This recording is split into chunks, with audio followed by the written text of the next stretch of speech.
Black Sun's Twilight is a card that came out in Phyrexia All Will Be One that has a cool piece of tech. It's removal that is also reanimation. You can give a creature -X/-X till end of turn for the cost of X and a black, and if X is 5 or more, you return a creature card with mana value X or less from your graveyard to the battlefield tapped.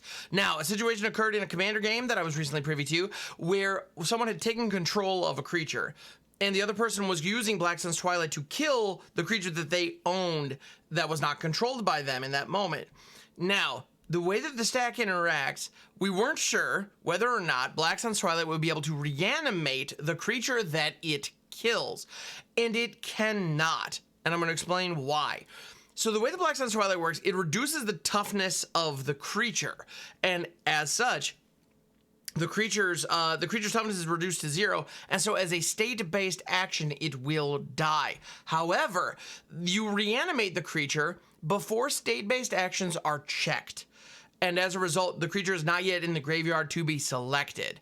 Now, of note, you're not targeting the creature that is in the graveyard, so you don't have to you don't have to choose Black Sun's Twilight's target when Black Sun's Twilight is cast. So as a result, you don't need to reveal the card that you're going to reanimate when you're giving your opponents the opportunity to counter Black Sun's Twilight. And they might be able to make some reasonable assumptions, but that's what they'll have to do. You don't have to say, I'm going to reanimate this thing, by the way.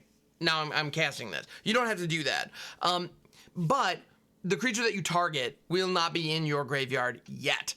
And I actually tested this on Arena to show you, so I'm going to go ahead and show some footage with my lovely assistant Sparky helping me kind of show off this interaction.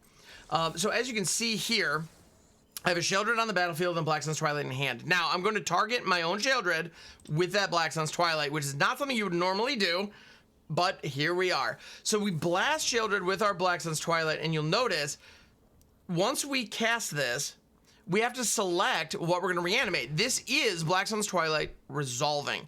And you'll notice Sheldred is still on the battlefield as a -1/0. So Sheldred's still on the battlefield as a 0 toughness creature. She's going to die shortly thereafter. So in this case, we'll bring the Eye Twitch back. Then Sheldred dies when state-based actions are checked. Now she's in her graveyard. So another effect could reanimate her. But Black Sun's Twilight cannot.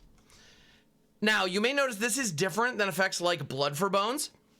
Blood for Bones is a spell where you sacrifice the creature as an additional cost to cast Blood for Bones. And so as a result, the creature is dead. It is sacrificed. It's gone when you put Blood for Bones on the stack.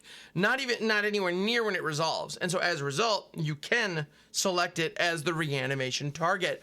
This is a slightly different card that has some similar vibes. I just wanted to call that out because it's a similar interaction, but it is different enough that the timing works out, so this does work the way you want it to, whereas Black Sun's Twilight does not. So I hope you found this helpful. If you did, please like and subscribe. If you have any other rules questions, feel free to leave those in the comments below. I'm more than happy to look into them and make future videos about that. These little like how-to weird rules cases, I find them fascinating, and if I don't know the answer to any of your questions, I'm happy to do some research and post it as well. So thank you so much. I'll catch you on the next one.